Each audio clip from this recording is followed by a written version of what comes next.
ये सारी की सारी दीमक इन्हीं के समय की लगी हुई है। हमारी सरकार तो आने के बाद पेस्टिसाइड छिड़क रही है और वहीं से कीड़े निकल के आ रहे हैं, वहीं से सारे कीड़े निकल के आ रहे हैं जो पेस्टिसाइड हमने छिड़का। दीमक तो इन्हीं के समय की लगी हुई है।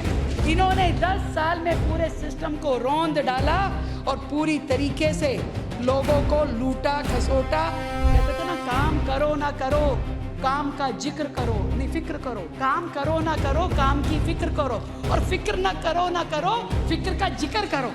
तो जिक्र करते रहते थे, जिक्र करते रहते थे कि जिक्र करते रहो, ऐसा लगना चाहिए कि हम कुछ कर रहे हैं। तो ये सारी की सारी सीएजी बता रही है कि कैसे ओरा फ्रेमिंग होती थी, स्कीम पर अपना चेहरा लगाते थे, एडवर्टीजमेंट करते थे, पूरे देश में एडवर्टीजमेंट करते थे, खाली दिल्ली में नहीं, करोड़ों रुपए खर्च करते थे, और उसके बाद में रिजल्ट नील बटा शुरू। यानी कि जिसके घर में लाइट जल नहीं रही, मकान 1 साल से बंद है, 6, तो कौन से रीडिंग के ऊपर वो सब्सिडी देते थे, ये सोचने वाली बात है। कौन सी रीडिंग पे सब्सिडी जाती थी भाई, सब्सिडी देते कैसे थे, और करोड़ों रुपए आपने लुटा दिए, इसका हिसाब कौन देगा।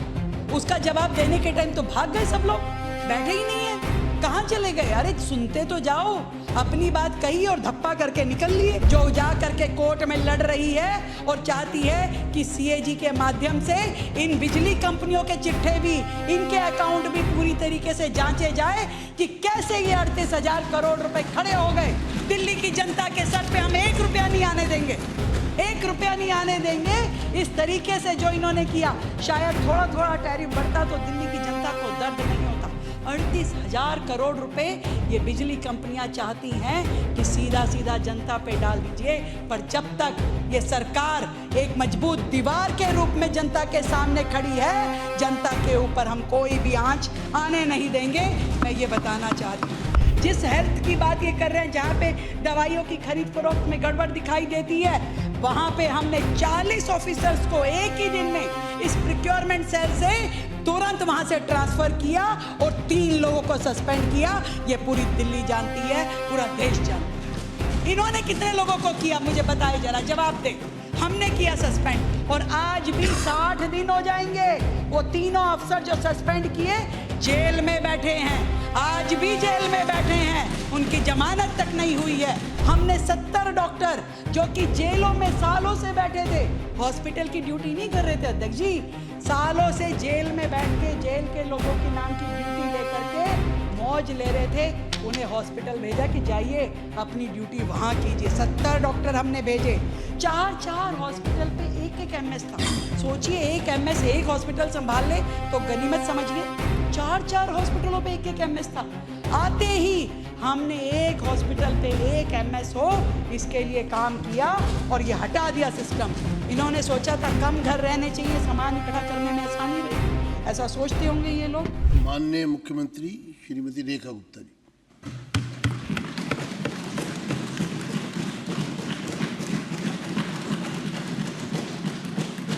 बहुत बहुत धन्यवाद अध्यक्ष जी।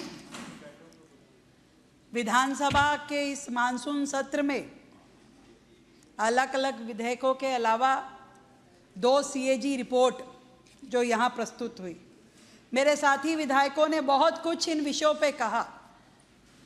ये वो सीएजी रिपोर्ट्स हैं जो बहुत पहले रखी जानी चाहिए थी, परंतु पिछली सरकार ने कभी इसको जनता के समक्ष प्रस्तुत ही नहीं किया। जब हमें मौका मिला, हमारी सरकार बनी, तो तुरंत प्रभाव में जितनी भी पेंडिंग सीएजी थी वो हम लेके आए, और अपने इस 1.5 साल के कार्यकाल में 19 सीएजी रिपोर्ट्स को हमारी सरकार ने प्रस्तुत किया है, जिस पे लगातार कार्रवाई की जा रही है।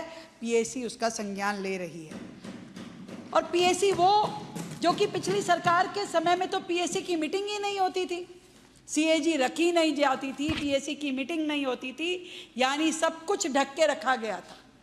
कोई चीज़ जनता के सामने आनी नहीं चाहिए, जवाब देना नहीं है, कोई चीज़ बतानी नहीं है। ये 2 बड़ी रिपोर्ट, ये सच में रिपोर्ट कार्ड है, और ये रिपोर्ट कार्ड विपक्ष ने तैयार नहीं की, हमने तैयार नहीं की, सरकार ने तैयार नहीं की। ये रिपोर्ट कार्ड सर्वोच्च संवैधानिक ऑडिट इंस्टीट्यूशन जो है सीएजी के द्वारा तैयार की गई है, और इस ऑडिट इंस्टीट्यूशन ने पूरी तरीके से पिछली सरकार के बखिए खोल के रख दिया है। एक एक विषय इतनी डिटेल में बताया है कि कैसे पिछली सरकार, आम आदमी पार्टी की सरकार ने जनता को लूटा, दिल्ली के पैसे का गबन किया, कोई सेक्टर छोड़ा ही नहीं, कोई विभाग छोड़ा ही नहीं। बड़े बड़े मुद्दों में हमने उनके हेल्थ के कारनामे देखे, उनके एजुकेशन के घपले देखे, एडवर्टीजमेंट के, सब्सिडी के, आपने सुना, साथियों ने बताया, दिल्ली जल बोर्ड के, पीडब्ल्यूडी के, हर एक चीज में घोटाला। यानी कि टेंडर किया तो घोटाला, सब्सिडी दी तो घोटाला, कोई नई पॉलिसी बनाई तो घोटाला, हर एक चीज में घोटाला। घोटालों की सरकार थी और जनता का दम घुटता रहा, परंतु राहत नहीं थी। एक चीज और मैं अलग से बताना चाहती हूं, सीएजी के बहुत सारे विषय विधायकों ने कहे हैं, पर कितनी बड़ी बात है कि फंड था पिछली सरकार के पास, फंड था, परंतु वो फंड भी खर्च नहीं होता था। जो खर्च करते थे तो उसमें गड़बड़ करते थे। 2024-25 के फाइनेंशियल बजट की यदि मैं बात करूं तो 80,798 करोड़ का फाइनेंशियल बजट था, परंतु खर्च कितना हुआ? सोचिए कि खर्च कितना हुआ, मात्र 61,000 करोड़ रुपए खर्च हुआ। यानी कि पूरा फंड तक भी उन्होंने खर्च नहीं किया जनता के हित में। कोई कैपिटल एक्सपेंडिचर हो, कोई रोड बन जाए, फ्लाईओवर बन जाए, स्कूल खुल जाए, उसमें उनका ध्यान नहीं था। घोटाला कहाँ से हो जाए, पैसे कहाँ से गबन कर लें, और बिना किए भी कैसे हमारी बड़ी बड़ी तस्वीर लग जाए, कैसे जनता को बेवकूफ हम बना ले, केवल उनका वो ध्येय था। यानी कि 81,000 करोड़ में से 20,000 करोड़ तो उन्होंने छोड़ दिया।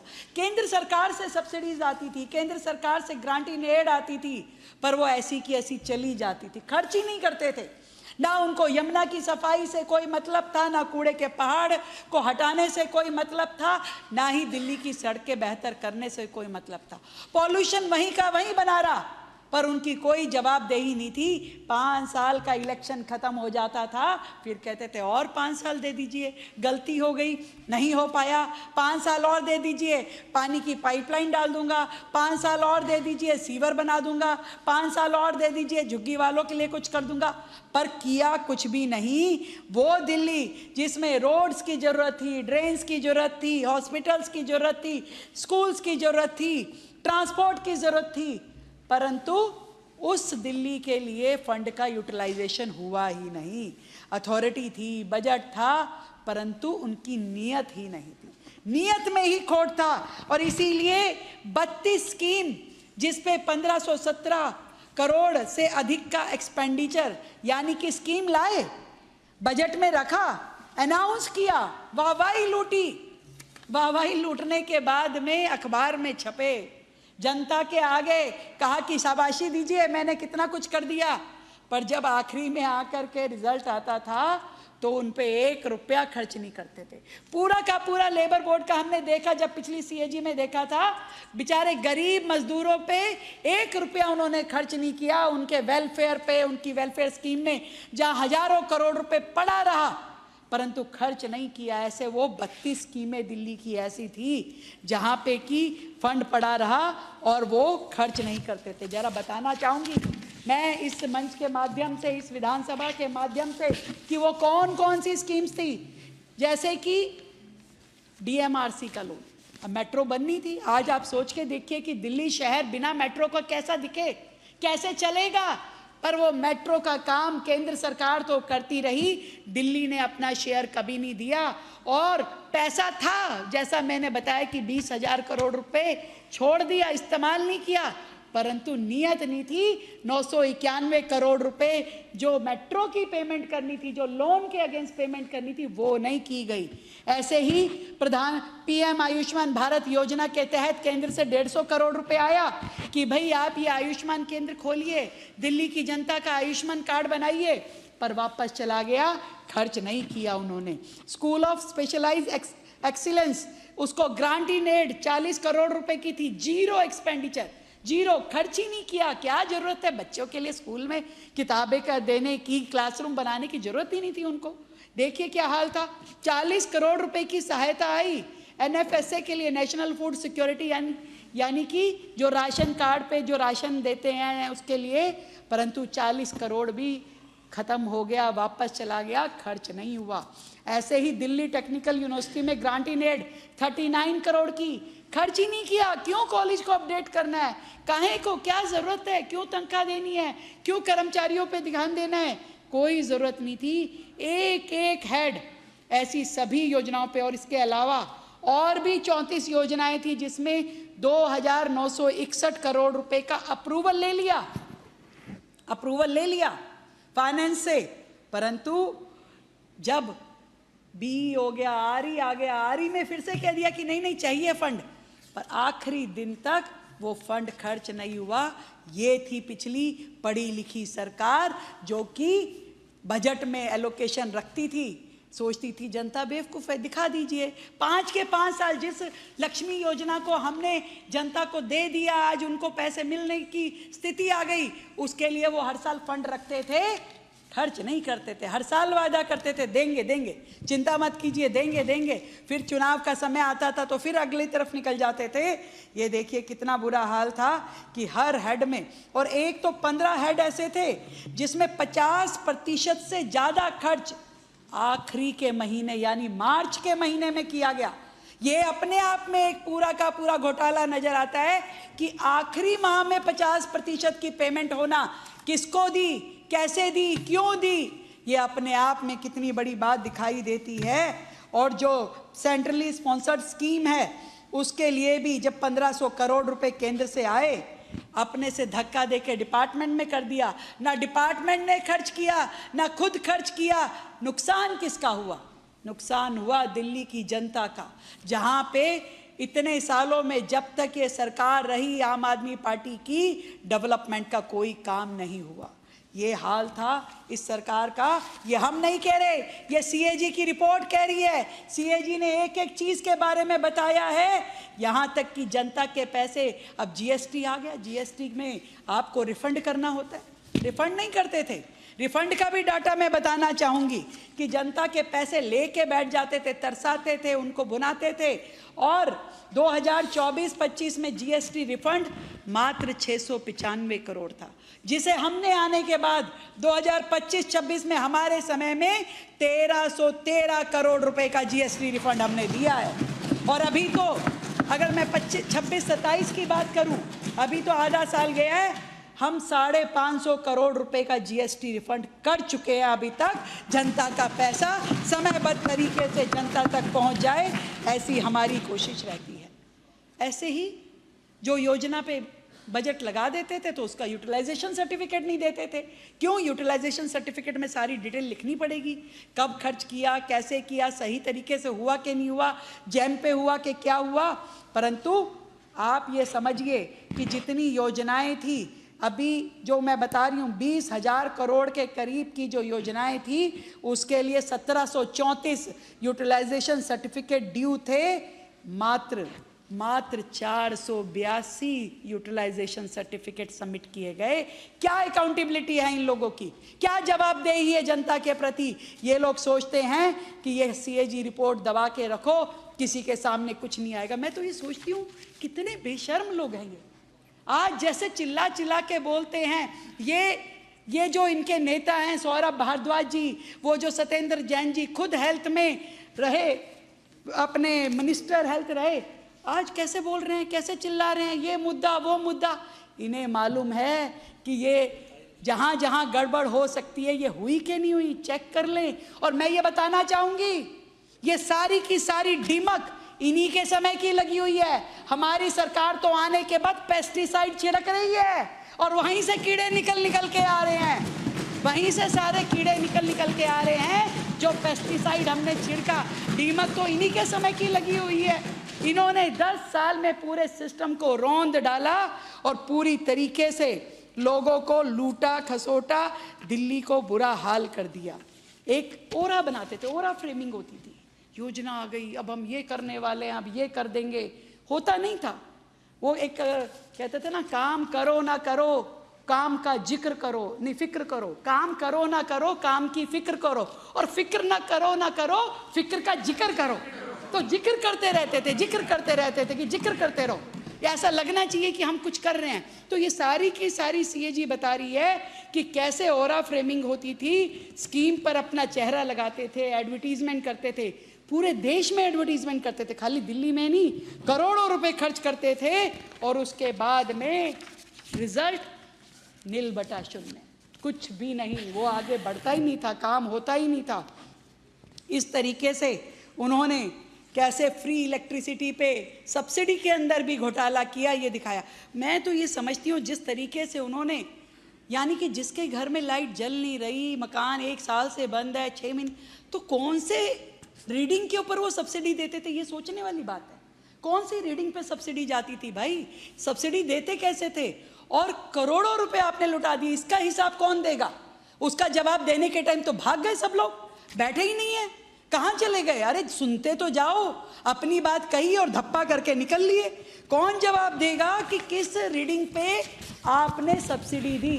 और मुझे तो 100% ये लगता है कि इनकी मिली भगत रही होगी जरूर बिजली कंपनियों से, कि जिस तरीके से बिजली कंपनियों ने लगातार, एक तो 2014 के बाद टैरिफ नहीं बढ़ा, और वो टैरिफ ना बढ़ने के कारण लगातार एक रेगुलेटरी एसेट के रूप में जो अमाउंट जमा होता गया, यानी कि वो गैप जो कि बिजली की खरीद और वितरण का वास्तविक डिफरेंस होता है, वो गैप बढ़ता गया। वो गैप जो था, जो डिस्कॉम्स की रेगुलेटरी एसेट थी 2019-20 में मात्र 9,000 करोड़ थी, और उसके बाद 21 में ये 27,200 करोड़ की वो गैप, कि आपने कितने में बिजली खरीदी और आपको बिजली देने के बाद रेवेन्यू कितना इकट्ठा हुआ, उसका इतना बड़ा गैप। और आज की डेट में ये 38,000 करोड़ का गैप है, जो ये चाहे जब भी ऐसा समय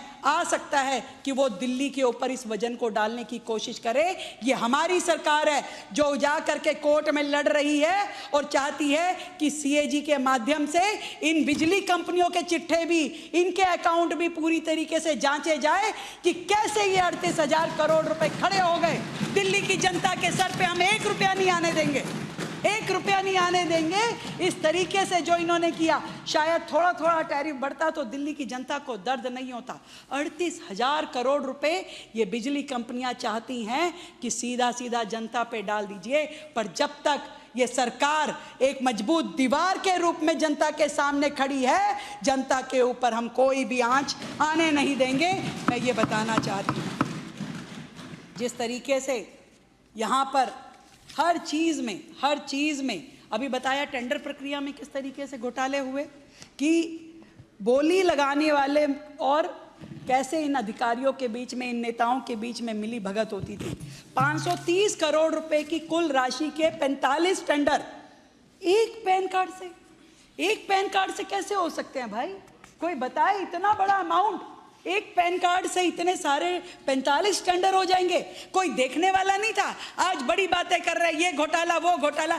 अरे मैं फिर कहती हूँ, ये डीमक तो आप ही के समय की लगी हुई है, जिसे 10 साल तक आपने लूटा खसोटा। आज उसको आने के बाद हमें थोड़ा समय तो चाहिए ठीक करने के लिए। मैं जरूर बताना चाहूंगी कि इस समय में हमने क्या क्या चीजें मात्र 1.5 साल के कार्यकाल में ठीक करने की कोशिश की है।